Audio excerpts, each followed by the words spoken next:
Hey guys, it's Sarah, and I'm coming in for my week 14 update.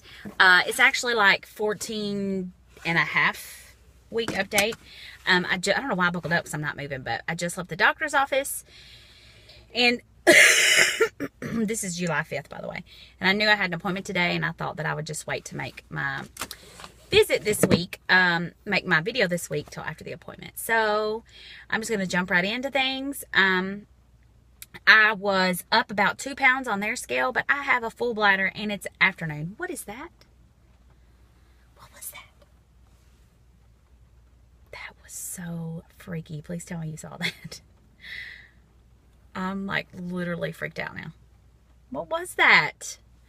Anyways, I'm up about 2 pounds on their scale. I did have a full bladder and it's an afternoon appointment. And typically when you go, you immediately go to the lab, you pee in a little cup, and then they send you to the scale, and then you get on their scale, and then you go back to the doctor's office or whatever. But they didn't send me to the lab, and I didn't pee in a cup. And that's the first time that's ever happened. And I don't know if that was just a mishap on somebody's part, or if they just didn't need me to go to the lab today. I don't know. That's never happened, so I don't know. Things are well. I talked to her about my hiatal hernia. She said there shouldn't be any complications in during the pregnancy through that, other than the heartburn.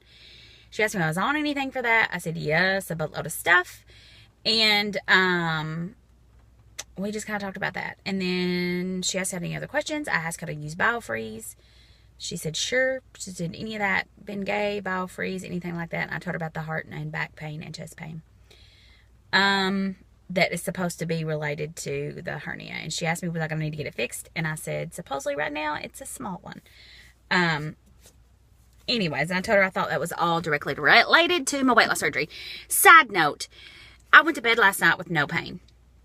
I'd had it earlier in the day. I finally took some Tylenol. But when I went to bed, I didn't have any pain. I woke up this morning, no pain. I have not eaten anything. I did have half of a protein shake about 11 o'clock.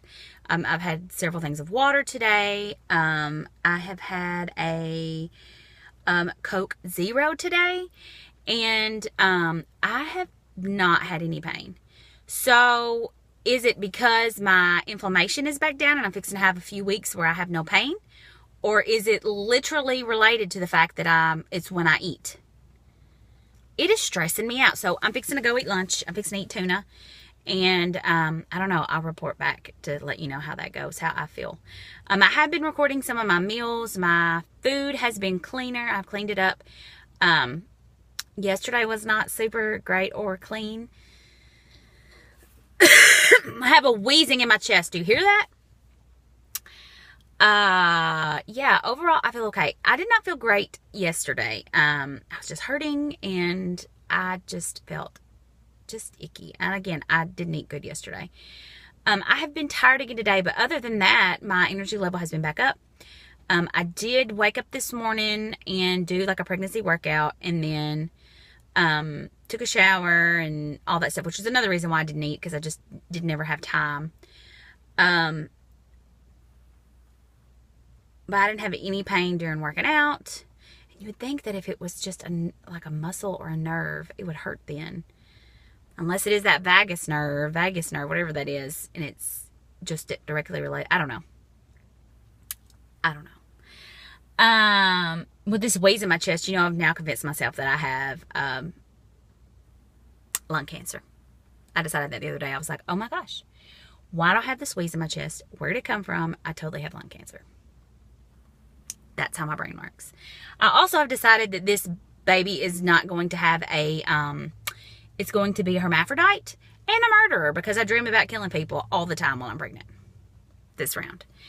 I swear to everything, this morning after I woke up, I rolled over to my left side, and I was just laying there, and I swear I felt that baby moving. And I don't know if that is just a fluke. I think with Oz, it was like 17 weeks. And, I'm 14 and a half. So, I know what those feelings are now. So it's possible that it could have been. I just can't believe it. Oh my gosh, did you see that thing again? Did you see it?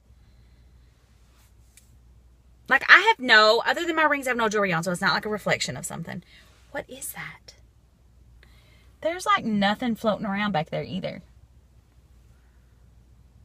I'm going to have to go back and watch this. I typically don't rewatch my videos, which is one reason why things are so weird on my camera. Because you know, guys, I don't edit and I don't watch. Oh, jeez. Okay. Well, things are good. I feel okay. She asked, was I hurting or having any issues? I said, no. I should have told her about my pains and my hoo-ha, but I didn't. Did you hear that when I took a deep breath? I did not tell her about those. I think they're normal. I think I had them last time, but I can't remember. It's just different. Every pregnancy is different. So anyways, yeah, I mean, that's really the update. Nothing really super exciting or super pumped up. I guess after my 4 weeks from now, when I have that update, we'll have our ultrasound I'll be 18 weeks then, like 18 and a half weeks.